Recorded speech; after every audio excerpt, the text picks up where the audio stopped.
그 오묘한 말을 깨달으리라. 이런 제목으로 잠언 강의를 이어가겠습니다. 잠언의 기록 목적이 계속해서 기록되어 있습니다. 3절의 한글 번역은 사실 원문과는 조금 차이가 있습니다. 3절을 직역을 해보면 지혜롭게 행할 훈계를 취하게 하기 위하여 의로움과 공의와 정직함들이라고 이렇게 좀 한글 번역과는 약간 다른 어순을 보여줍니다. 솔로몬의 잠언은 지혜롭게 행하도록 하기 위해서 가르쳐주는 훈계에 관한 말씀이다. 이렇게 설명을 합니다. 이 말의 의미는 인간은 스스로를 대단한 존재로 평가하기를 좋아하지만 성경의 관점에서 보았을 때는 결코 인간은 지혜롭지도 않고 의롭지도 않고 공평하지도 않고 정직하지도 않은 존재들에 지나지 않다. 이것을 전제하는 것입니다. 그래서 너희가 진리와 지혜의 말씀으로 훈계를 받아야 비로소 하나님이 너에게 주신 성품대로 의로움과 공의와 정직함들을 행하는 지혜로운 삶을 살 수 있는 것이다. 이렇게 말씀하고 있는 것이죠. 진리 밖에 인간은 어리석고 미련할 뿐이고 심각하게 그들의 사고와 이성은 왜곡되어 있을 뿐입니다. 그러하게 하나님과 진리를 대적하게 되고 자기의 고집과 생각대로 자기 인생을 살아가는 것이 그들 대부분입니다. 그런데 이것은 교회를 다닌다고 해서 교회를 다니고 있다고만 해서 별반 다를 바 없는 이런 문제들입니다. 성경이 말씀하는 진리를 통한 참된 지혜와 명철을 터득하기 전까지는 그러니까 진리 안에서 끊임없이 영적으로 교통하고 교제하면서 이것에 있어서 그 성도가 비약적으로 자라가기 전까지는 그런 면에 있어서 믿는 자나 믿지 않은 자나 똑같단 말이죠. 인간은 아둔하고 어리석고 고집스럽고 무지한 존재일 따름이라는 것입니다. 그러니까 인간이 스스로 생각하는 것처럼 그렇게 대단히 지혜로운 존재일 것 같으면 여러분 잠언의 말씀이 이렇게 기록되어 있지 않겠죠. 너희들이 가지고 있는 지혜대로 잘 살아라. 나를 잘 믿어라. 이렇게 말씀하셨겠죠. 그렇게 대단한 지혜로운 존재가 아니라는 것입니다. 잠언은 분명히 인간에게 훈계가 필요하다는 걸 지적하고 있습니다. 다 알고 다 똑똑한데 훈계가 왜 필요하겠어요? 무지하고 어리석기 때문에 훈계가 필요한 것이죠. 지혜롭게 행하도록 가르쳐주는 훈계에 관해서 기록된 책이 잠언이다. 사실 이것을 바로 명시하고 있는 것입니다. 그래서 우리들은 분명히 알아야 됩니다. 지혜롭지 않습니다. 여기 서 있는 저부터 시작해서 우리 모두는 지혜롭지 않아. 지혜로운 존재가 그것과는 거리가 먼 존재예요. 그러하기에 이러한 우리를 직시하지 못하게 되면 좁게는 우리의 말과 행동 속에서 수없이 그릇된 실수나 죄악을 범하게 되는 것이고 넓게는 우리의 인생 가운데 결코 적지 않은 시간들을 그 무지하고 어리석음으로 인해서 낭비할 수 있다는 사실을 분명히 알아야 합니다. 잠언은 지혜로운 훈계를 통해서 우리를 교정하기 위해서 쓰여진 책이라고 소개를 합니다. 지혜롭게 행하다라는 의미의 동사 샤칼, 이 말은 지혜롭게 행하도록 가르치는 훈계를 의미하고 신중하고 영리하게 이것을 처리하는 것을 뜻합니다. 그러니까 모든 어리석은 자들의 공통점은 그들이 지혜롭게 행할 이 훈계를 절대로 듣지 않는다는 거예요. 그러니까 성경의 어리석은 자, 딱 한 사람, 성경이 잠언에서 제일 많이 어리석다고 얘기하는 사람이 누굽니까? 훈계를 멸시하는 사람. 안 듣는 사람. 나는 다 안다고 생각하는 사람들. 그러니 언제나 자기의 그릇된 생각과 판단과 고집 속에서 어리석은 길을 자초하게 되는 것입니다. 사람들은 입으로는 지식을 말해도 그의 말과 행동에는 그의 삶에는 지혜가 없음이 드러난 경우들이 얼마나 허다합니까? 뭔가 거창한 지식을 말하는데 그의 삶의 이면을 딱 들여다보면 그가 말하는 지식과 전혀 상반되는 그런 삶을 살더라는 거죠. 천박하고 무지한 어리석은 삶을 살더라는 거죠.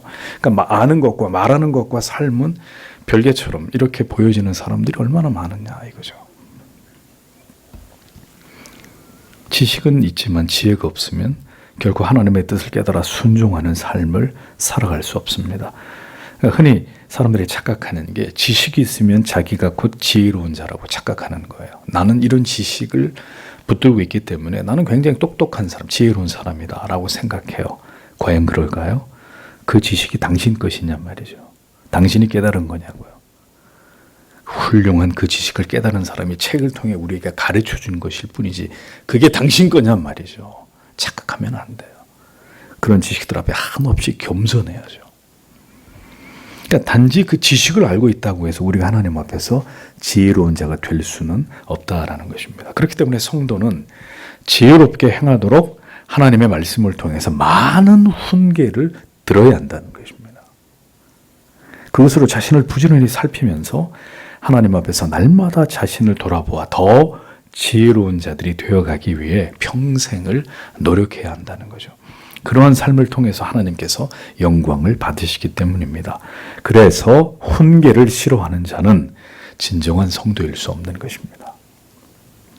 말씀 앞에서 자신의 진실된 모습을 대면하기를 꺼려하는 자는 결코 올바른 믿음의 길로 행할 수 없습니다. 지혜롭게 행하는 것은 이어서 말씀하고 있는 의롭게, 공평하게, 정직하게 행하는 것입니다. 그렇게 되기 위해서 뭐가 필요하다고요? 훈계가 필요하다. 성경이 이렇게 교훈을 합니다. 성경은 하나님의 백성들이 의롭고 공평하고 정직해야 된다라고 말씀합니다. 그것이 신자로서의 지혜로운 삶이고, 그리고 그렇게 되기 위해서는 하나님의 말씀을 통한 그때그때 훈계가 반드시 필요한 것이다. 이렇게 설명합니다.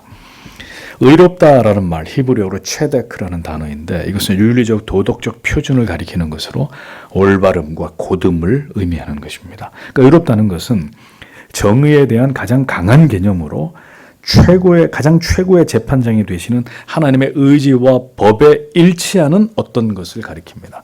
그것이 의롭다라는 거예요. 이것은 하나님께로부터 부여받은 하나님과 인간이 함께 가지고 있는 속성이죠. 자, 그 다음에 공평한 미슈파트라는 단어는 이 심판이나 재판을 의미하는데 인간의 행동에 대한 올바른 판단을 내리는 근거가 됩니다. 그래서 하나님이 우리를 공평하게, 공명정대하게 대하시는 분이다라는 거죠. 그 다음에 정직함은 메샤르라는 단어인데 이는 공정함을 의미하고 윤리적으로 정직하고 강직한 성품을 뜻하는 것으로 인간 내면에 올바르고 고상한 행동을 취하려는 마음가짐을 가리킵니다. 그러니까 의롭고 공평하고 그 다음에 정직한 것, 이것이 지혜로운 하나님의 자녀가 이 땅을 살아갈 때 그들의 삶에서 지향해 나가야 될 중요한 지표다라는 것을 잠언은 말씀하고 있는 것입니다. 그런데 이 의롭게 공평하게 정직하게 행하도록 가르치는 훈계와 지혜를 얻기 위해서 바로 잠언이 존재하는 것이다. 잠언이 기록되어 있는 것이다. 이렇게 우리에게 밝히고 있는 것입니다. 그러므로 지혜는 의와 공평과 정직과 절대로 분리되지 않는다는 거죠. 그러니까 저 사람이 참 지혜롭다라는 말은 저 사람은 의롭게 행한다. 그다음 공정한 사람이다. 이렇게 치우치지 않는 어느 한쪽으로 이렇게 불균형을 이루고 왜곡되고 뭔가 이렇게 공평하지 않은 아니라는 거죠. 신자는 의롭고 그 다음에 공평하고 그리고 속이지 않아요. 언제나 진실되고 올바른 걸 추구하려고 해요. 그래서 그런 우리의 죄악된 인간의 마음속에 이러한 본성들이 어떻게 발현되고 더 발전해 나가고 더 분명하게 우리 안에서 이게 뿌리 내려지게 되느냐. 잠언의 많은 말씀을 통해서 진리를 깨달아갈 때 성령이 우리 안에서 이러한 성품들을 더 발전시켜 나가신다는 뜻입니다. 그러므로 지혜는 의와 공평과 정직과 분리되지 않음을 알 수 있고 이렇게 지혜롭게 되기 위해서 우리에게 필요한 것은 하나님의 말씀을 통한 훈계다. 이것을 진리가 분명히 밝히고 있는 것입니다. 그러니까 지혜와 훈계를 통해서만 하나님의 백성들은 이러한 덕목들을 갖출 수가 있다. 그런 뜻입니다. 이것이 죄악된 세상에서 신자가 그 삶을 구별되게 걸어가야 될 그 길이다라고 가르치는 것이죠. 의로움과 공평과 정직함은 그냥 만들어지는 것이 아니라 모두 지혜의 훈계를 통해서 우리들 안에 갖추어지게 되는 것입니다. 이것은 그래서 거스릴 수 없는 하나님의 섭리입니다. 그런데도 불구하고 보십시오. 죄인들은 지혜와 훈계를 거부하고 악하고 교만하고 속이고 불의한 것을 고집합니다. 좀처럼 거기서 벗어나지 않습니다. 하나님께서 그 가운데서 건져내신 자들은 이제 그렇기 때문에 평생에 걸쳐서 그 어리석고 우매한 이 죄악이 우리 안에 이렇게 가득 얽히고 설켜있는 이 모든 것들이 하나님이 우리에게 은혜를 주시고 진리의 선명한 깨달음에 노출되게 될 때 이런 것들이 하나하나 우리 안에서 벗겨지는 거예요.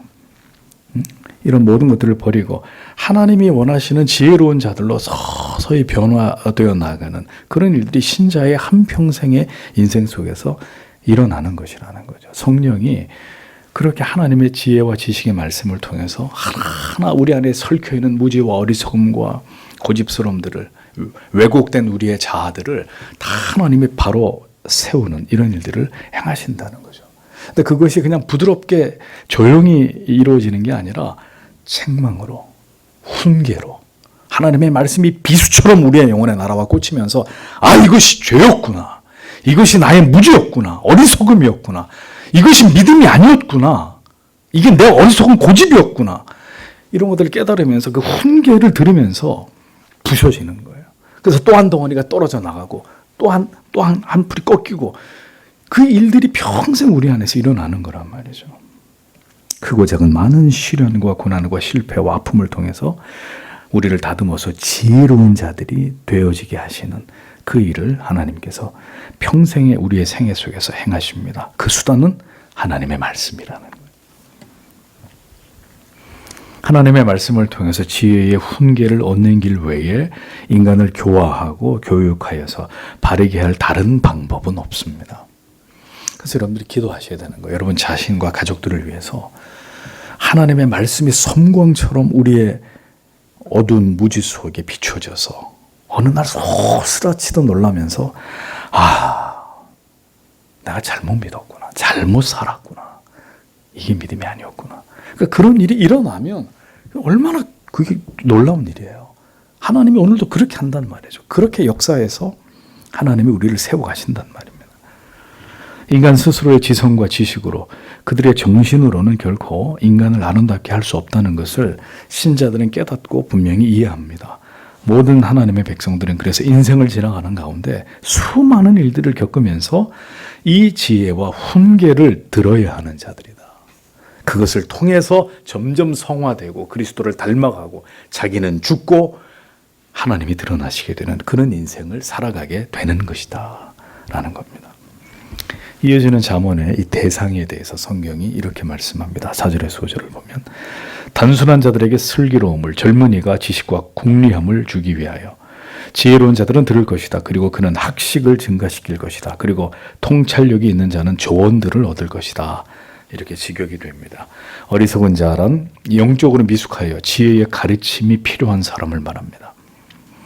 영적으로 미숙하기 때문에 영적으로 미숙한 사람들의 특징, 단조롭다는 거예요. 뭐가? 사고가 단조로워요. 영적으로 성숙한 사람은 사고가 깊어요. 영적으로 단조로운 사람은 하나만 생각한다면 영적으로 성숙한 사람은 여러 가지를 생각해요. 이 일로 인해서 빚어질 여러 가지 일들, 이것이 하나님 앞에 옳은 것인가, 성도들 앞에, 공회 앞에 옳은 것인가, 덕을 끼치는 것인가, 이게 선인가 악인가, 이게 정말 나를 위한 것인가 하나님을 위한 것인가, 생각이 많아져요. 성숙한 사람이에요.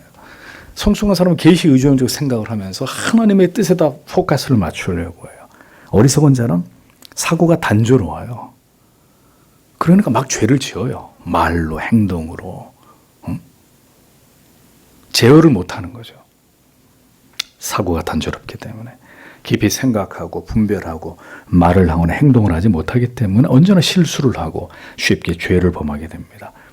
그런 자가 슬기롭게 된다는 것은 진리와 가르침과 훈계를 통해서 하나님의 말씀을 깨닫게 되는 것을 의미합니다. 말씀의 깨달음이 자꾸 오면 뭔가 쉽게 결정을 못한단 말이에요.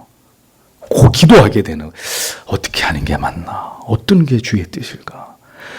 영적으로 단조로우면 지 하고 싶은 대로 그냥 마음대로 결정하고 마음대로 그냥 일을 저질러 버리지만 성숙한 사람은 고민하는 거예요. 하나님의 말씀의 깨달음이 내 안에서 계속해서 뭔가 하나님이 원하는 결정을 하게 만들기 때문에 무지에서 비롯된 단순하고 단편적인 사고에서 벗어나서 지혜롭게 행동하고 처신하고 그 말과 행동에서 결국 변화가 일어나게 되는 것입니다. 누가요? 진리의 말씀, 잠언을 가까이 하는 하나님의 사람들이 그렇다는 거예요. 신자가 하나님의 말씀을 통해서 점점 진리를 깨달아가고 그 교훈과 책망으로 자기를 지속적으로 돌아보게 될 때 어리석음에서 슬기로움으로 바뀌는 거예요. 그것이 말씀을 통해서 성령이 하나님의 사람들 안에서 행하시는 일들입니다. 그러므로 여러분, 세월이 그렇게 오래 흘렀어도 그 신앙의 단조로움, 그 어리석음에서 돌아서지 못하는 사람들, 불신자들이죠. 불신자들. 성령이 그 안에서 역사하시지 않는다는 거 아닙니까? 그러니까 여전히 단편적이고 단조롭죠. 개가 토한 것을 또 도로 먹고 또 도로 먹듯이 그 어리석음에서 벗어나지 못하는 사람들은 그리스도 밖에 있는 사람들이다. 잠언의 또 다른 대상은 누구죠? 젊은입니다. 여기서 젊은 자는 유아에서부터 혼기에 다다른 그런 아직 결혼하지 않은 청년들까지를 가리킵니다. 지식은 진리를 깨닫는 통찰력을 의미합니다. 하나님의 말씀을 가까이 할 때 그는 비록 젊은이라 할지라도 어린아이라 할지라도 인간이 살아가면서 깨달아야 될 지혜의 통찰력을 하나님의 말씀을 통해서 하나하나 얻게 됩니다. 왜? 하나님의 말씀에 그 같은 능력이 담겨 있기 때문에. 그래서 젊은이에게 주어지는 또 다른 잠언의 유익은 근신함입니다. 근신함. 근신함이란 부정적으로는 악을 피하는 것이고 긍정적으로는 분별력이나 신중함을 가리킵니다. 젊은이들이 젊음을 틈타서 방종과 타락의 길을 가는 이유가 무엇 때문일까요? 근신할 수 있는 능력이 없기 때문이에요. 악을 칼날같이 분별하고 그것을 피할 수 있는 힘이, 그 유혹을 뿌리칠 수 있는 지혜가 없기 때문입니다. 그러니까 젊다라는 이유로 마음대로 젊음의 페이지들을 낙서처럼 써버리고 찢어버리는 거예요. 그러니 그 악한 길을 가고 악인을 만나고 유혹을 당하고 고질적인 죄의 악습에서 벗어나지 못하고 결국 그 영혼이 하나님께로부터 멀어지게 되는 일을 피하지 못하게 됩니다. 무엇이 없기 때문에? 근신함이 없기 때문에. 그 근신함이 어디에서 오는데? 지혜의 말씀에서 오는데. 뭘 말씀을 알아야 근신을 하죠. 하나님의 말씀은 그렇게 우리로 하여금 이 세상에서 어떻게 하나님의 뜻을 따라 살 것인가에 관한 통찰과 그리고 이 약한 세상에서 죄와 유혹에 휩쓸리지 않으면서 악을 분별하는 능력을 얻게 합니다. 타락한 인간은 본질적으로 어리석은 존재입니다. 세상을 어떻게 살아가야 하는지에 대해서 무지합니다. 어리석은 존재입니다. 그냥 개, 돼지처럼 삽니다. 더 잘 먹고 잘 입고, 그죠? 남보다 더 잘 사는 것만 중요한, 그렇게 사는 거예요, 그냥. 그런 인간이 하나님의 은혜로 거듭나게 될 때 진리의 빛이 한 영혼 안에 비추기 시작하면서 이제 그 전적인 무지와 무능 가운데 있었던 인간의 지정의가 깨어나기 시작합니다. 하나님의 뜻을 깨닫게 되고 인생이 어떤 가치를 쫓아 살아가는 게 하나님 앞에 가장 의미 있는 것인지를 발견해 나가게 됩니다. 그리고 그것을 따라 살아갈 의지와 마음이 점점 더 굳어지게 되고 악한 세상에서 성도로 살아가기 위한 통찰과 분별력을 갖게 됩니다. 어떤 길로 가야 하는지, 어떻게 살아가야 하는지, 무엇을 취하고 버려야 되는지, 뭐가 우선순위인지 이런 것들이 진리 안에서 터득돼 가는 것입니다. 이것이 거듭난 성도를 하나님의 말씀을 통해서 변화시키시고 성숙시켜 나아가시는 하나님의 방법입니다. 그러니까 여러분들이 그 가운데 있다는 증거가 뭐예요? 전에 그렇게 좋아하던 게 지금은 쳐다보고 싶지도 않다는 거예요. 예수 밖에 있을 때 혹은 적당히 믿을 때 세상에서 그렇게 좋아하던 것들, 지금은 내가 왜 그런 걸 좋아하고 그러고 살았을까? 그런 느낌을 여러분들이 가지고 계신다는 겁니다. 이것이 거듭난 성도를 하나님의 말씀을 통해 변화시키고 성숙시키고 나아가시는 하나님의 방법이죠. 그러므로 그 재료가 뭐라고요? 성경이라는 겁니다. 진리의 말씀이라는 것이죠. 하나님의 말씀이 계속 무지의 어둠 속에 있는 인간의 지정의로 흘러들어갈 때 그가 점점 그 진리의 빛으로 인해서 깨어나게 되고 깨닫게 되고 더 하나님의 선명한 뜻을 붙들고 그 길을 걸어가는 하나님의 사람이 되어져 갈 수 있는 것이라는 겁니다. 그런데 이 시대의 문제는 무엇입니까? 아이나 어른이나 성경을 사랑하지 않고 그 말씀을 가까이 하지 않고 살아간다는 것입니다. 그럼 뭐 하느냐? 모든 시간을 세상에다 다 뺏겨버리는 거예요. 우리의 오감을 자극하는 온갖 잡다한 것들에 우리의 마음과 정신이 장악당해버리는 것입니다. 회사 가기 직전까지 스마트폰 들여다보고, 퇴근 땡 하자마자 지하철 타고 집에 갈 때까지 스마트폰 들여다보고, 잘 때까지 그거 쳐다보고 있고, 그러니까 성경이 손에서 멀어지고 그 손에 사탄이 만든 최고의 발명품들이 남녀노소 할 것 없이 그 손에 다 쥐어져 있어요. 언제 성경을 읽어요? 언제? 그거 보다가 잠 깨고 그거 보다 잠자고, 그게 지금 현대인들 아닙니까? 끝난 거죠. 그러니까 지혜, 명철, 이 시대의 그리스도인들하고는 거리가 먼 이야기입니다. 단언컨대. 그러니 어떻게 돼요? 용서하십시오. 멍청이들이 돼가는 거예요. 예? 이게 진리인지 진리가 아닌지, 이 신자가 어떻게 살아야 돼? 교회가 뭘 지향해야 되니? 뭐가 우리한테 목숨을 걸어야 될 가치인지 아무것도 모르는 거죠. 아무것도. 바람 불면 부는 대로, 물결 치면 치는 대로, 우르르 사람들이 몰려가는 대로 따라가고.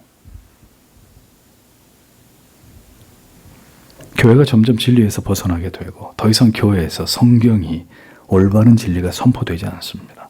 그러니 영혼들이 점점 더 우매해지고 그 결과 진리가 아닌 길을 담대하게 대담하게 걸어가게 되는 일들이 벌어지는 것입니다. 자기가 지금 무슨 말을 하고 있고 자기가 지금 어떤 행동을 하고 있는지 전혀 깨닫지 못하는 영적인 좀비 같은 이런 신자들이 교회 안에서 일어나게 되는 것입니다. 혼란과 혼돈이 지배하는 가운데 영혼들은 더 깊이 죄악의 어둠 속으로, 무지의 심연으로 빠져드는 일들이 이 시대의 교회 안에서 일어나고 있습니다. 왜? 성경을 버렸습니다.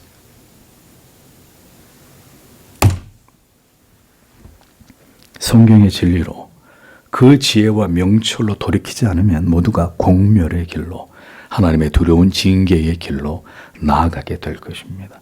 이 혼란과 죄의 유혹 속에서 신자가 붙들어야 될 것은 오직 하나님의 말씀뿐이라는 것을 잊지 마십시오. 여러분, 다수가 가는 길은 진리의 길이 아니에요. 왜 옆 사람을 쳐다봅니까? 주님만 바라보고 하나님 말씀을 붙들고 우리가 가야 될 길을 가지. 다 그렇게 사는데, 다 그렇게 믿는데 뭐 꼭 우리만 그렇게 그런 이상한 말씀들을 하십니까? 진리의 교훈과 깨달음만이 이 어두운 시대 속에서 영원히 나아가야 할 길이라는 것을 잃지 않게 해줄 빛이 될 것입니다. 이에 이 잠언 말씀의 유익을 5절이 말씀합니다. 지혜로운 자들은 들을 것이다. 그리고 그는 학식을 증가할 것이다. 그리고 통찰력이 있는 자는 조언들을 얻을 것이다. 이렇게 기록이 되어 있습니다. 잠언의 대상은 어리석은 자와 젊은이들만이 아닙니다. 지혜로운 자와 명철한 자들에게도 잠언의 말씀이 필요하다라는 거죠. 그들도 훈계를 들어야 하고 그들도 훈계를 들어야 된다고 성경이 분명히 말씀을 합니다. 그러니까 인간의 지혜라고 하는 것도 진리에 비하면 초라하기 이를 데 없고, 인간의 명철 또한 지혜의 말씀 앞에서는 어리석은 가치에 지나지 않기 때문입니다. 듣다라는 의미는 적극적으로 귀를 기울여서 듣는 태도, 즉 청종을 의미합니다.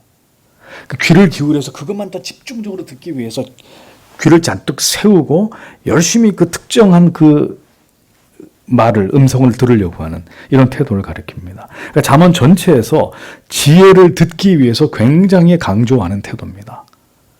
그냥 들리니까 듣는 게 아니라, 길을 가는데 노래소리가 들리니까 듣는 게 아니라 이게 어디서 나는 무슨 소리인가 하나라도 놓치지 않으려고 청각을 완전히 이렇게 집중해가지고, 청력을, 그래서 그 소리를 정확하게 들으려고 하는 이런 걸 의미하는 거거든요. 지혜와 명철이 있는 자는 훈계를 듣는 게 어려운 일일까요? 쉬운 일일까요? 지혜와 명철이 있는 자가 어려운 일이에요. 왜요? 이미 자기가 지혜로운데, 이미 명철한데, 이미 박사인데, 그럼 거기서 뭘 더 들을 필요가 있고 들을 마음이 생기겠어요? 그러나 진정으로 지혜와 명철을 가진 자들은 훈계를 사랑하고 귀를 기울여 듣는단 말이죠. 그러니까 지식과 명철이 있어도 하나님의 사람이 아닌 사람들은 플러스 하나님의 계시에 대해서 관심 없는 것이고, 지혜와 명철이 있는데 하나님의 사람이야. 그러면 그런 사람들은 더 이 훈계의 말씀에 귀를 기울이게 되고, 그 차이예요. 그렇게 되니까 그들의 학식은 더하고 탁월한 모략을 얻게 된다라고 말씀합니다. 그러니 성도 여러분, 여러분들이 지식이 있든 없든 명철하든 우매하든 간에 자, 들을 귀는 누가 주는 거예요? 하나님이 주시는 거죠. 그러니까 들을 귀가 있다는 게 축복이에요. 여러분들이 오늘도 세상에 나서 쓸데없는 거 듣고 있지 않고 여기 오셔서 하나님의 말씀을 듣고 있다는 거 축복입니다. 잘 듣는 사람이 결국 잘 믿습니다. 저의 목회 경험에 따르면. 잘 듣는 사람, 한 번이라도 더 듣는 사람, 결국 그분이 예수를 잘 믿어요. 왜? 성경이 그렇게 말씀하고 있으니까요. 뭐라고? 믿음은 들음에서 난다고. 제 얘기가 아니라 즐겨 하나님의 말씀을 듣는 자의 믿음이 결국 성장하고 그 뿌리가 든든해지고 그뿐 아니라 지혜가 더하고 학식이 더하고 모략을 얻게 된다고 성경이 말씀을 하고 있습니다. 모두가 잘 듣는 것에서부터 시작됩니다. 진리를 경청하는 것에서부터 비롯됩니다. 그래서 목사가 여러분들에게 분명히 말씀드립니다. 성도님들 가운데 수년을 교회 다녀도 믿음이 자라지 않거나 삶 속에서 하나님이 주시는 특별한 지혜와 명철로 어떤 문제를 놀랍게 풀어나가는, 해결해 나가는 이런 일들이 전혀 일어나지 않는 이유를 어렵지 않게 여러분들에게 말씀드릴 수 있어요. 제가 아주 확실하게 말씀드릴 수 있다고요. 이유는 하나님의 말씀을 경청하지 않기 때문입니다. 하나님의 말씀에 대한 어떤 진지한 마음도 성실한 태도도 없다. 이게 제일 큰 문제인 거죠. 교회는 열심히 주일 예배는 시계추처럼 주일이냐 교회 가야지 예배는 드리지만 딱 거기까지인 거예요. 하나님의 말씀을 경청하지 않습니다. 말씀에는 전혀 진지한 호기심이나 성실함 없어요. 그런 거. 성도님들 가운데 3분의 2는 주일 예배만 나오시는 거죠. 예. 그러시는 분 중에 매일 성경을 묵상하시는 분이 몇 분이나 되실까요? 또 1년 동안 여러분들이 읽으시는 신앙에 도움이 되는 경건서적, 1년에 여러분들이 읽은 경건서적이 몇 권이나 될까요? 절대로 믿음은 그냥 자라지 않습니다. 절대로 그냥 자라지 않아요. 하나님의 말씀을 듣고 보고 묵상하지 않으면 믿음은 자라지 않고 그러면 삶은 질이 멸렬하는 거예요. 믿는 것도 아니고 안 믿는 것도 아니고 뭐 하나 제대로 되는 거 없이 피곤하고 지치고 권태스럽고 짜증나고 하나님이 주시는 지혜와 모략이 무엇인지 전혀 이해할 수도 없이 그냥 종교인의 삶을 살 뿐인 거예요. 그냥 교회만 이렇게 다니는 정도. 참 안타까운 일이에요. 차든지 더웁든지 해야 되는데 미지근한 상태로 수십 년을 가고 있는 거예요. 수십 년을 교회 안에서. 저는 안 믿는 사람들보다 그런 성도님들이 더 많이 불쌍하고 안타까워요. 왜 그러고 계시는지. 성경 속에서 이렇게 지혜롭고 명철을 얻을 수 있는 길과 학식이 더해지고 모략을 얻을 수 있는 길이 분명하게 제시되어 있는데도 전혀 이 도를 따르지 않는 것이죠. 따르지 않아요. 한번 조사해 볼까? 일주일 동안 성경을 매일매일 읽는 분이 몇 %나 되나? 그런데 교회에서 그런 거 하자 그러면 그런 걸 강제로 시키냐고 이렇게 불평하시고 답이 없습니다. 답이. 그러니 이렇게 잠언이 성경 속에서 기록되어 있어도 모든 그리스도인들이 지혜로워지는 게 아니고 모든 그리스도인들이 모든 명철을 얻지 못하는 이유가 그 때문이 아니겠습니까? 성경이 이렇게 말씀하고 있어도 깨닫지 못하고 산단 말이에요. 그냥 불신자처럼. 주일날 교회 오는 불신자.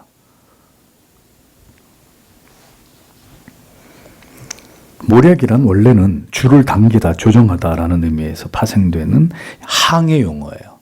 항해 용어. 그러니까 닻을 끌어당기든지 밧줄을 끌어당기든지 이럴 때 사용하는 용어.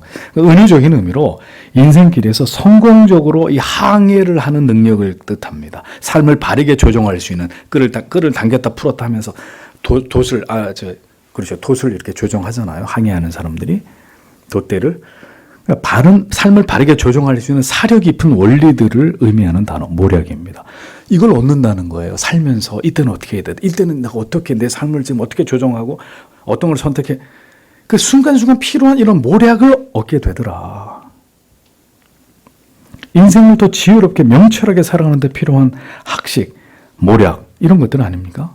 그러니까 세상에서 얻을 수 있는 지혜와 명철은 한계가 있어요. 그것으로 인간의 모든 문제가 풀려지지 않아요. 대학 교수는 이혼하나요? 뭐 박사 자식들 중에 사고 치는 사람들 없어요? 해결 안 된다. 자기 인생 문제는 해결 안 돼. 아무리 지식이 있어도 해결 안 돼요. 정치인들 자식들 속 썩이는 거 보세요. 해결돼요? 그게 권력으로 다 해결이 됩니까? 안 된단 말입니다. 인간의 모든 문제를 풀 수 없어요. 아무리 지혜와 명철을 가진 사람이라 할지라도 인간의 근원적인 문제, 자기가 안고 있는 문제 해결할 수 없습니다. 오직 하늘의 지혜와 명철을 얻고 이에 더해서 계속 진리를 깨달음으로 학식과 모략을 더 얻을 때, 계속 하나님께로부터 말씀 안에서 그것을 공급받을 때 그는 진리 안에서 모든 해답을 얻고 더 큰 지식과 지혜와 더 올바른 삶의 의미를 깨닫게 되고 보다 높은 영적인 삶의 경지를, 성화의 진보를 나타낼 수 있는 것이다 라는 것입니다. 그러므로 성경 속에서 더 많은 지혜와 지식과 명철과 모략을 얻어야 합니다. 여러분 가족 중에 혼자 예수님 믿는 혼자라도 저녁에 성경을 피고 결혼했어요? 부부가 함께 저녁에 하나님 말씀 펴고 자식 낳았어요? 그러면 토요일이라도 함께 한 자리에 모이는 자리에서 말씀 펴고 주일날 오늘 목사님이 주신 설교 말씀을 통해 우리가 은혜 받은 건 나누자. 이런 게 있어야 될 거 아닙니까? 응? 지혜와 모략이 그냥 하늘에서 뚝뚝 떨어지냐고요.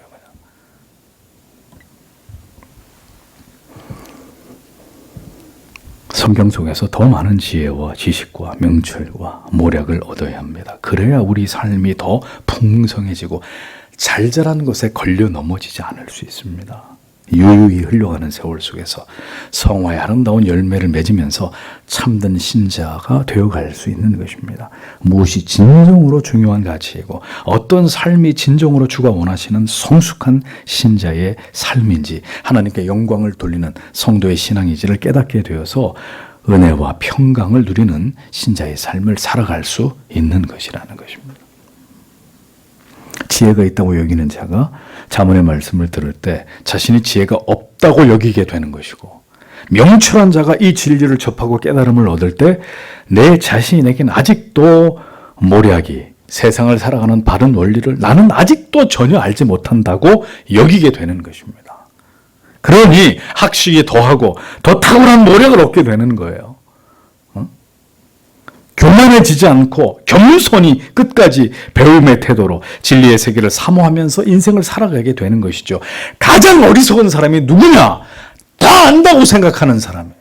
자기가 제일 똑똑하다고 생각하는 사람이야. 이 교회 안에서 내가 제일 많은 걸 알고 있어. 다 무식해! 라고 생각하는 사람이에요.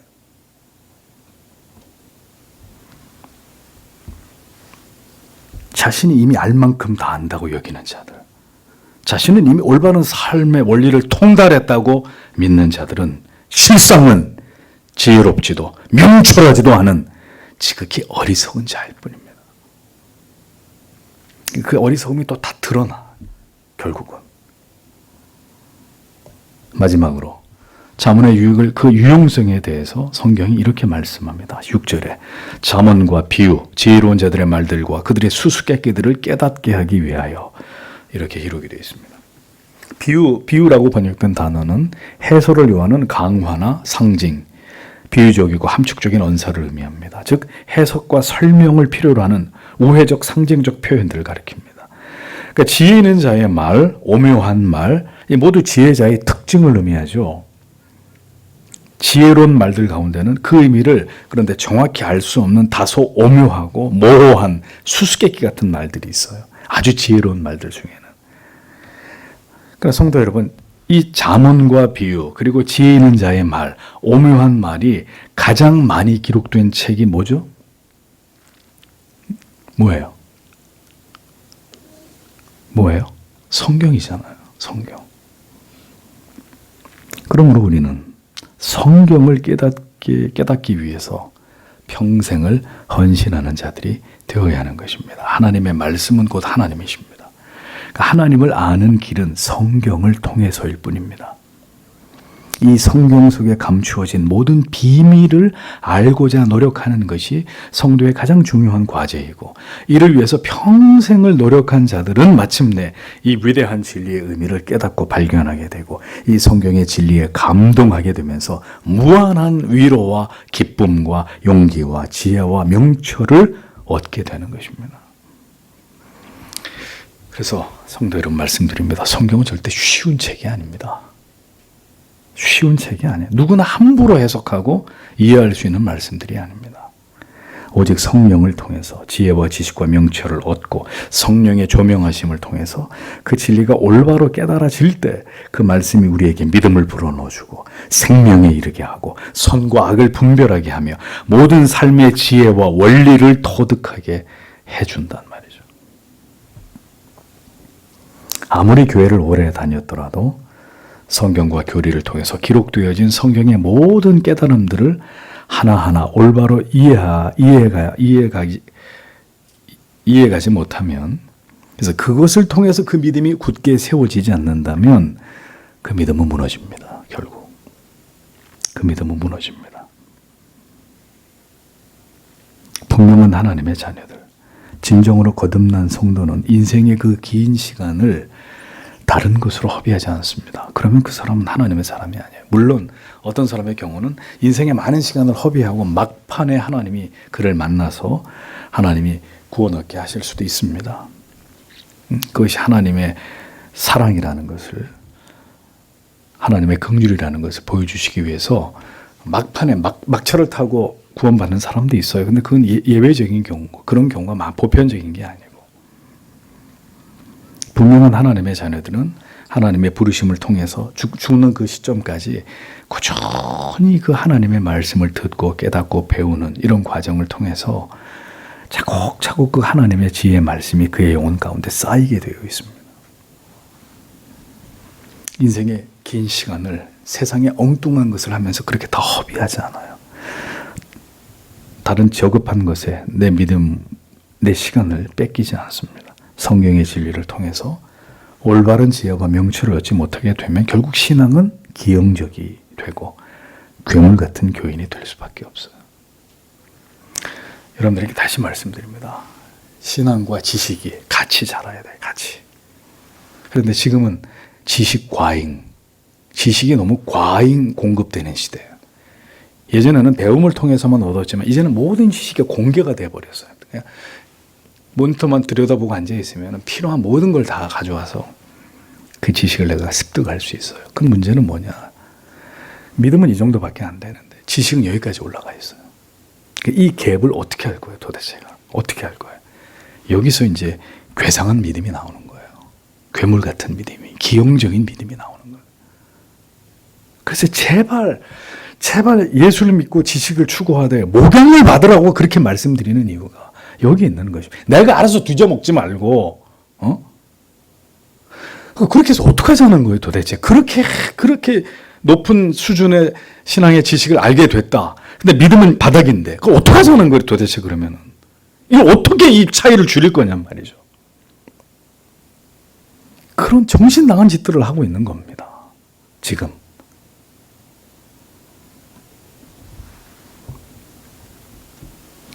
지혜와 지식 다 좋아요. 근데 이것을 내가 알아서 막 씹어먹는 게 아니라 하나님은 교회를 세우시고 그리고 직분자를 통해서 하나님의 교회를 세워가고 성도들을 목양하시잖아요.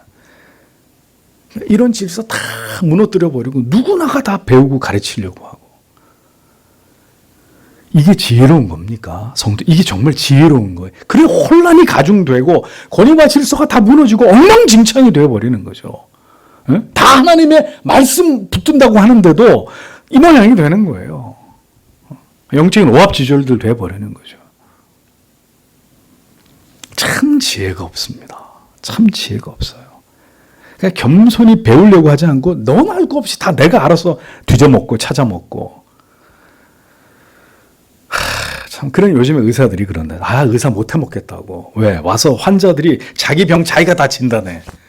그럼 의사는 앉아가지고 뭐 하는 거예요, 도대체가 그러면? 약이나 지어달라고. 똑같아요. 똑같은 느낌을 받아요, 목사도. 깨달음이 잘못되면 지식과 삶이 이율배반적인 모순으로 나타나게 되고 성경이 말씀하는 그 성숙한 믿음 절대로 도달할 수 없습니다.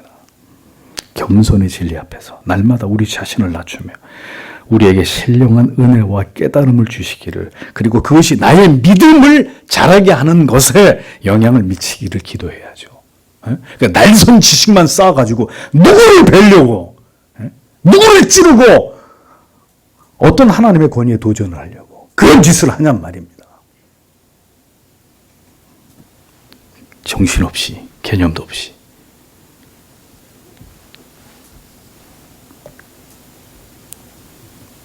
겸손의 진리 앞에서 나를 낮추고 나에게 필요한 하나님, 나의 분량에 맞는 하나님을 아는 지혜와 지식으로 나를 채우셔서 주님, 내 믿음이 작년보다 올해 더 자라고 좀 더 그 나의 자란 믿음으로 하나님을 기쁘시게 하고 성도와 교회의 덕을 세울 수 있게, 그게 신자의 기도여야죠. 진지하게 그 말씀 앞에 서고 겸손히 그 진리를 배우고 깨달음을 얻어서 주여 감사합니다. 이 무지하고 어리석은 것에게 오늘도 이런 진리를 깨닫게 하시니 감사합니다. 더 주님 잘 섬기겠습니다. 그게 답이지. 아는 것이 전부가 아닙니다. 그 오묘한 진리를 날마다 깨달아가고 그리고 그 말씀대로 살아가고 그 진리 앞에서 오늘도 내 자신이 무너지고 또 무너지고 그리고 오직 주님만이 찬란하게 빛나게 되는 그 은혜를 우리가 누려야 합니다. 그런데 왜 내가 자꾸 드러나냐, 왜 나를 자꾸 드러내려고 하냐 말이죠. 어설픈 지식을 가지고 왜 자꾸 나를 드러내고 내가 이렇게 일루미너가 되려고 하는, 주님이 그렇게 영광을 받으셔야, 나는 죽고 주님이 영광을 받으셔야 되는데 왜 내가 자꾸 드러나냐 말이죠. 내가.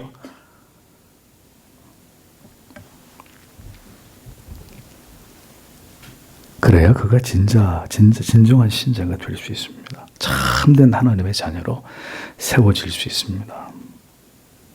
그러니까 이런 루트로 믿음이 자라지 않으면 단언하건대 그런 분들은 괴로움과 고통과 혼란과 갈등과 분노에서 못 벗어납니다. 어느 교회를 가든 어떤 식으로 하나님을 믿든 그 기형화된 그 믿음 가지고 주님 바르게 섬길 수 없습니다. 교회 바로 섬기지 못하고 성도들과 올바른 관계, 목양 간의 올바른 관계, 물 건너가는 얘기입니다. 천상천하 유아 독존이 되는 겁니다. 우리에게 부디 이러한 깨달음의 은총이 날마다 주의 말씀을 듣고 보고 묵상함을 통해서 우리의 영혼에 채워지게 해주시기를, 하나님 오늘도 믿음 없는 저에게 이와 같은 은혜를 주의 말씀을 통해 베풀어 주시기를 여러분 다 함께 하나님 앞에 간절히 기도하기를 원합니다. 기도하겠습니다.